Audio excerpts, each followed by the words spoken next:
Are you tired of losing gunfights?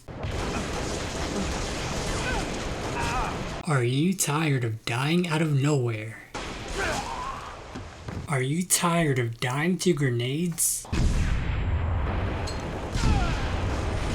Are you tired of losing constantly? Game over. Game over. Game over.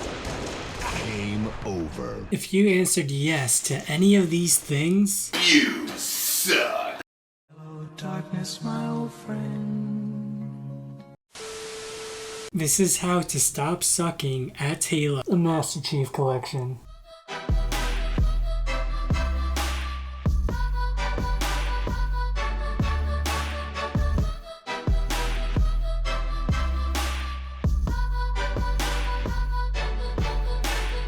Welcome to my new series called How to Stop Sucking at Halo, Episode 1. If you're watching this, chances are that you want to improve in Halo. You want to figure out what mistakes you're making, or just simply want to stop sucking at Halo MCC. Well, I got you covered. In this series, I'll be going over tips and tricks, ways to improve your aim, common mistakes people make in Halo and how to fix those mistakes, strategies for each playlist, and so much more. If you want to see future episodes, make sure you subscribe and turn on notifications so you can be notified as soon as a video goes live on my channel. For episode 1, we'll start off with the basics, which is finding the right settings for you. Feel free to leave any suggestions for future episodes that you would like to see. The 4 main settings I'll be going over will be your sensitivity, your button layout, your video settings, and finally your gameplay settings.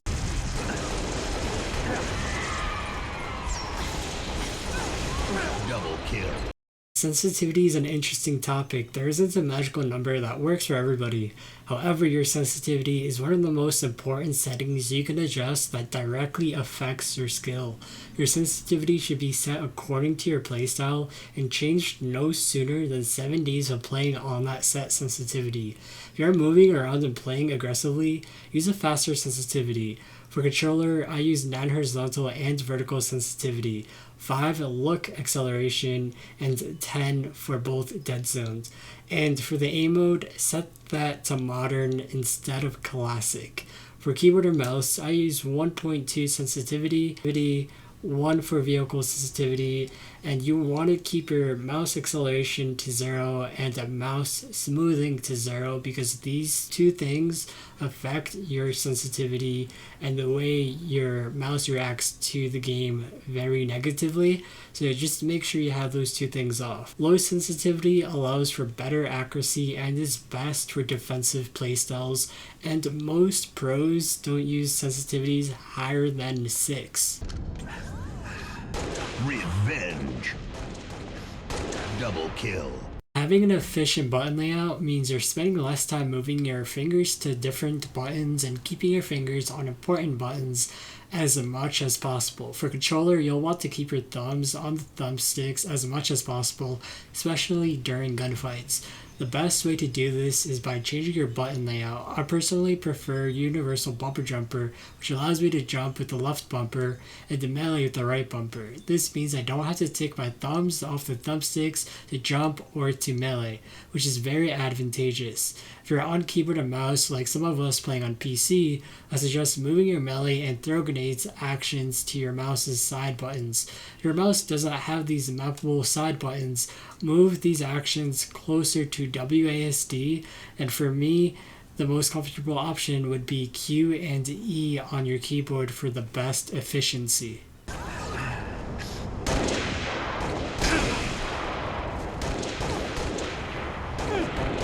Double kill. Killing frenzy. Triple kill. Of course, I had to add the video settings to this episode. It is essential that your game is running as smooth as possible so you're having as least amount of delay and the most amount of reaction time you can give yourself as possible. Everyone's hardware is different, however, optimizing your video settings ensures a better experience overall. I suggest trying to get your frame rate to 60 FPS at the minimum, and at least with 60 Hz, your resolution should be no less than 1080p.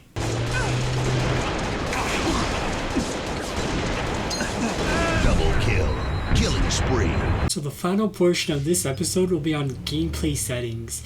In the classic Halo experience, the crosshairs were placed on the lower third of the screen. Most modern FPS games now have the crosshairs on the center of the screen, so be sure your crosshair position for a Halo is centered. This will make your life so much easier and it will feel less weird to aim. This allows a better transition into playing Halo if you do play other FPS games. Having the right settings is absolutely essential for having high efficiency in any game. Hope this episode has helped you find settings that work best for you, settings that help you become a better and more efficient player in Halo. If you have any questions about settings or need any suggestions, feel free to ask me down in the comment section below. Don't forget to leave any suggestions for future episodes you'd like to see from this series. Depending on how well this episode does determine the fate of the series. Thank you so much for watching. I will see you in the next video. Peace.